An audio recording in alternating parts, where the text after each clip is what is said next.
Right then, Manchester United obviously defeated Leicester 5-2 yesterday evening. These are going to be the 5 things we learned from the game. Listen, the first thing we learned, we can score goals, finally. It's the first time in a long time United have scored 5 goals in a game. I think it goes back to maybe the Ollie days. We scored obviously 7 goals in a League Cup game against Swansea, but the fact that we showed goals was absolutely fantastic yesterday. It was a performance where we needed to turn up, and I think the fans, it was just a great atmosphere all around, and I think that's something that we did get from the game. And the goals were absolutely fantastic. Casemiro's stunner, 2 great goals. I think his performance was fantastic. The goals from Garnacho, Bruno scored some great goals as well. Just an all-round solid performance.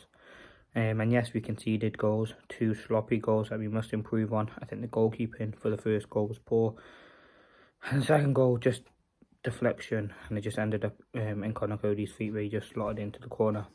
But other than that, like, United did create chances. I don't think individually the defence, like as a unit, wasn't bad. I think just from that set piece where it came in, and Bindia just shouldn't have done that. That was poor by him. And then another one from a set piece. Like, United have hired a new set piece coach, which doesn't seem to be working because we're not good from set pieces, and we're not good at defending set pieces, if you know what I mean. So that certainly needs to improve. But overall, very, very happy. The goals were absolutely fantastic. Great to see Garnacho get some goals, boost his confidence. Bruno as well, getting 2 goals. I mean, we hadn't scored at Old Trafford since April, so it was great for him to get some goals. As I said, Casemiro's one. He can do that. We know the quality that he has. He can pick out a lovely strike like that. Now, the second thing we learned is players turn up. We always knew the players were going to turn up. They have to impress the new manager. They probably knew that Ruben Amorim would be watching the game, even though he denied it in his press conference. But they knew he was watching the game. Obviously, it's very, very obvious. He's a guy who, he's probably been watching Manchester United games for a couple of weeks now anyway, so he knows. But again, you want to try and impress. That's why you see players making that tackle, Casemiro doing that. You want to prove a point, and it's that new manager bounce where you really want to go for it and really prove your point to the fans, to the new manager, and just to everyone. Because listen, you don't want to be that guy who's not getting many minutes, like it kind of was with Sancho under Ten Hag. Like, we've seen it before. You want to be playing minutes, and you don't want to be a player that's frozen out. And the only way you can get into the manager's good books is by playing good and putting in good performances. And that's something for me the players did. Then you look at the standout players. Not many players had a bad game. I think some had below average. But so many standout performances. Bruno, Garnacho, Casemiro in that midfield. I think Ugarte did well. Delo, Martinez, all these players did well. Delay, like most of the team. I mean, one I was concerned about was Joshua Zirkzee. I'm not losing my patience. I think he can become good for Manchester United. It's just about timing and really getting a bit of confidence. It just doesn't seem like it's going for him at the minute. I'm sure it will do because he's a fantastic player with a lot of ability, and we've seen what he can do in the league. He's fully focused on staying at Manchester United, and he can prove a point. Rude, he'll be in charge for the next 3 games. We're assuming against who is it? Chelsea, Leicester, and Chelsea, PAOK, and Leicester. So 3 big games for him. I think what you could really see from that is Ten Hag did in the last game. You put Højlund and Xerxes in the same team, they can form a good relationship. But again, the issue is if you're going to do that, you have to take Bruno off. Xerxes is the Bruno sort of stub, if you know what I mean. You have like Rashford, Garnacho like for like.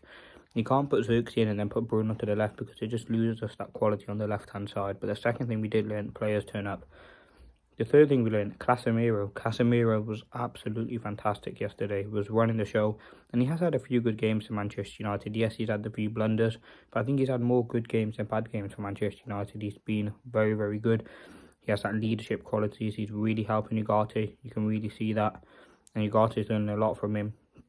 He knows what he's doing. He might not have the legs, but I think Ugarte has the legs, and Casemiro has that football intelligence, which does come. I'm not saying Ugarte doesn't, but they have that very, very good sort of relationship and bond, which really can develop into something special, I'm sure, of it at Manchester United. So Listen, let me know your thoughts. But yeah, that is the third thing we learned. Casemiro, absolutely fantastic. Such a great player to have. Yes, he's had the poor performances, and yes, it's probably right to sell him in the summer. But for now, we have to utilise him, and I think he will become a useful player for United going on this season. Now, the fourth thing we learned, defensive issues again. I said in the last game it was defensive improvement, defensive issues, and it's not on the defence, it's on the fact that we're conceding sloppy chances, we're leaving gaping holes wide open, we're not defending set pieces fantastically well. We are massively struggling in that aspect, and I think we need to improve defensively. I think the goals, they will start to come, and the midfield's looking like, it's looking good at the minute, but we conceded an awful lot of goals. We conceded, what was it, 3 in the Europa League alone. We've conceded over 6 goals in 3 games, so it isn't good enough. So yeah, that's the I'm really worried about the defence. I think you get a natural left back in there, and you really start to tidy it up. That should be the focus for me with Ruben Amorim, and you could see a change obviously in that 3-4-3 system when he does come in, so it will be very, very interesting to see what happens there.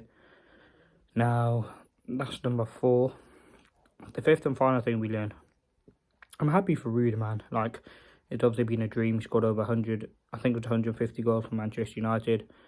Listen, I'm not going to say out-tactic Leicester or anything. It was a similar sort of principles from Ten Hag. But what I did notice is the press was totally different. He kind of gave up on it, which was good in a way. We held our shape. We were more compact. And I think it was great to see Rude talk. He talks with a lot of confidence. I hope we can keep him around, man. He's such a inspirational guy. He knows what he's doing. He knows how to play for Manchester United. He's won all the honours, and a fantastic, impactful person for me. He knows what the club is like. He can help Amorim. He can help the striking department.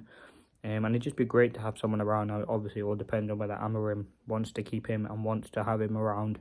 I don't understand why you wouldn't. Obviously, he's bringing in his own coaches, could have his own ideas, which is absolutely fair enough. But listen, let me know your thoughts. There have been 5 things we learned from Manchester United. 5, Leicester City 2. I mean, it's great. The scoreline sounds fantastic. 5-2. United win the game. We progress to the next round. Obviously, we got Spurs, which is a tough game, but we should be looking to win these sort of games. I think this is a cup we definitely want to win and should be winning. Yeah, momentum boost. We go into that Chelsea game with more confidence than Chelsea, I would say. I think we have more momentum than them, more confidence than them, based on the fact that they lost their last game, but it isn't going to be an easy game. We're at home, which should be a benefit, but Chelsea have a threat, and I think United, it was a game we should have won yesterday on paper, and I'm hoping not, but there is every opportunity we get run over or turned over by Chelsea. But listen, let me know your thoughts. As always, leave a like, comment and subscribe if you are new. And listen, let me know your thoughts. What did you think of the game? Are you happy with the route today for 3 more games? Amorim latest, and obviously all the good Manchester United news. Thanks for watching. If you did enjoy,